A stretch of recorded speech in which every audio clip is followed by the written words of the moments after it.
যে জাতিসংঘ বিশ্বের মানবাধিকার রক্ষায় কাজ করছে, যে জাতিসংঘ বাংলাদেশের আন্তর্জাতিক অপরাধ ইস্যু নিয়ে কাজ করছে, সেই জাতিসংঘের উপর হঠাৎ কেন চড়াও হলো হেফাজতে ইসলাম বাংলাদেশ?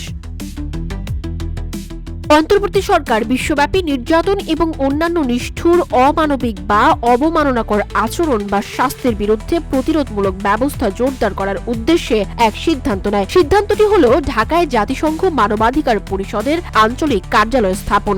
এই সিদ্ধান্তের প্রতিবাদে বিক্ষোভের ডাক দিয়েছে হেফাজতে ইসলাম বাংলাদেশ। কওমি মাদ্রাসা ভিত্তিক আলোচিত এই সংগঠনটি মনে করছে এটি বাংলাদেশের অভ্যন্তরীণ বিষয়ে সরাসরি হস্তক্ষেপ ও সার্বভৌমত্বের জন্য হুমকি।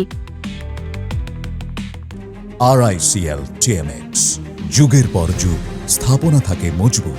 এই সিদ্ধান্তের প্রতিবাদে 11 জুলাই শুক্রবার বাদ জুমা জাতীয় মসজিদ বাইতুল মোকাররমের উত্তর গেটে হেফাজতে ইসলাম বাংলাদেশ ঢাকা মহানগরীর উদ্যোগে বিক্ষোভ মিছিল ও প্রতিবাদ সমাবেশ করবে। হেফাজতে ইসলাম দেশপ্রেমিক ও স্বাধীনতা সচেতন নাগরিকদের দলমত নির্বিশেষে শুক্রবারের শান্তিপূর্ণ কর্মসূচিতে উপস্থিত থাকার আহ্বান জানিয়েছে।